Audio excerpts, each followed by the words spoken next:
Hey, welcome back everyone. It is now May 7th of 2021, and ever since the very end of The Mandalorian Season 2's finale, a lot of fans have been looking forward to the future of the Star Wars universe when it comes all down to Jon Favreau and Dave Filoni and what they have planned for this new expanded universe. This is Mike Zero. Make sure to subscribe if you're new to the channel for future Star Wars content.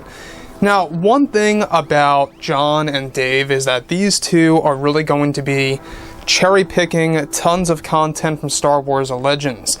I don't know if you guys ever really dived into Star Wars Legends, given that a lot of you out there are probably, more so that grew up in the early 2010s or even the early 2000s, a lot of you. But a lot of people also, grew up in the 1990s and grew up in the 1980s and read a lot of the books and the novels and the comics during the early stages of Star Wars Legends, which really was a big deal. The Thrawn trilogy was a huge deal. The Dark Empire comics, yet again, a major deal in the Star Wars universe.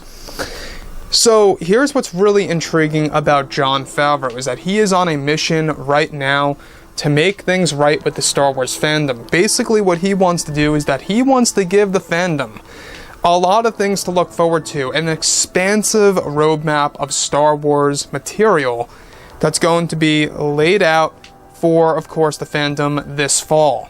This fall, a lot of major announcements are coming. They're aiming for either November or the very beginning of December, which is still technically fall. They're still aiming for that time frame for these major announcements that take place. A lot of new TV shows, some new Star Wars movies in the mix. They also want to give more details on the Taika Waititi Star Wars movie.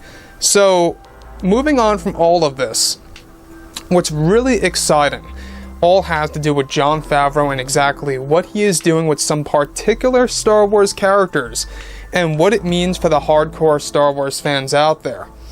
Now, of course, that both Disney and Lucasfilm are creating new Star Wars projects such as Star Wars Andor and even Star Wars Kenobi, it's described that creator Jon Favreau behind the scenes is doing everything that he can to bring back many Star Wars fans that left after the sequel trilogy's end, and that Favreau's plan is to recreate a very important piece of Star Wars Legends within his new Star Wars universe.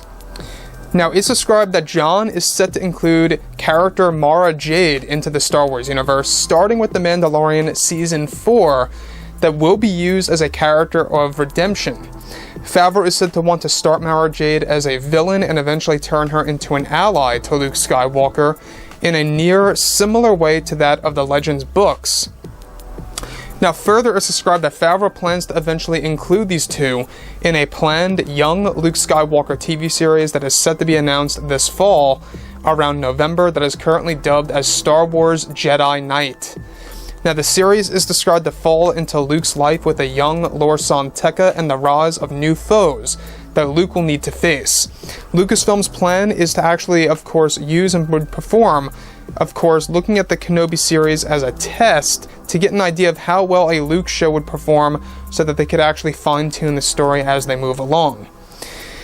Now, Jon Favreau bringing back Mara Jade and the romance between Mara and Luke is a plan that Favreau has had in the making for months now. Favreau is set to also involve a story about the resurrection of Palpatine in The Mandalorian, future seasons, and that 6 total seasons of Mando are already pre-planned for Disney Plus to begin with, and that they are also negotiating on 6 episodes, or should I say 6 seasons, would be the only amount of seasons for The Mandalorian, basically ending it at 6 seasons. Honestly, guys, that seems about right for me. 6 seasons seems very sufficient for The Mandalorian. Of course, I would like to see more, but what they want to do is that they want to actually branch off of many of the existing shows. So we have shows like Kenobi, we got shows like Ahsoka, Mandalorian, the Reformed Rangers of the New Republic show.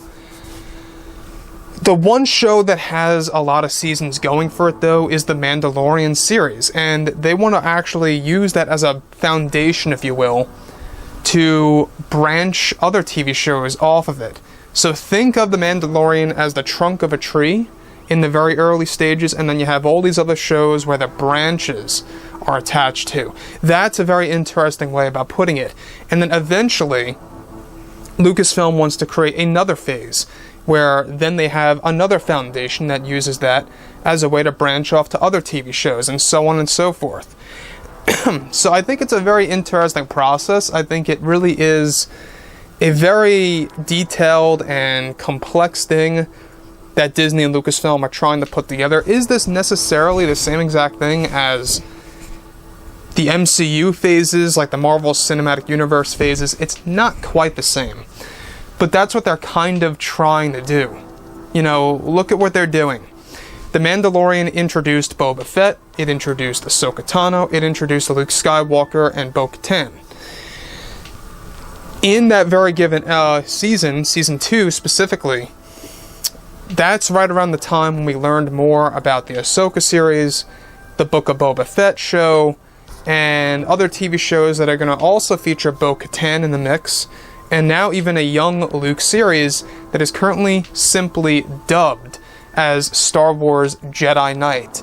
Very interesting. Now, the fact that they are going to include Mara Jade in The Mandalorian Season 4 for 2023. We're not quite sure if it's going to be the end of that year, middle, or beginning. It's looking more and more likely to be May of 2023, as they eventually want to move The Mandalorian back, earlier in, of course, releases when it comes to years.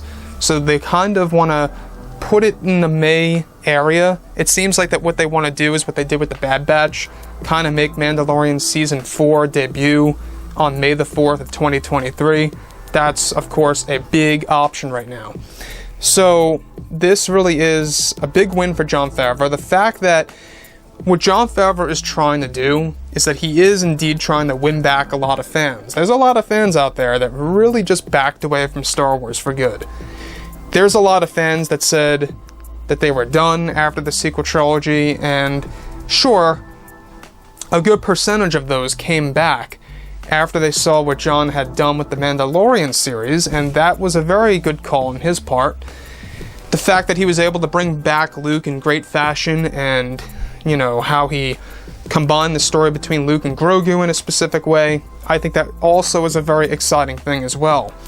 So, like I've said before, I think that obviously what Jon Favreau is doing right now is that this is a step in the right direction. This is exactly what he needs to do, and this is something that finally Disney is agreeing to do. I believe that Disney obviously sees that they have no choice. They really have no choice. Because if they don't do something like this, they're just going to lose more and more fans. I mean, look at the High Republic era. Very upsetting, very, much a letdown for Star Wars fans, especially for myself. I know some of you guys out there like it. That's fine.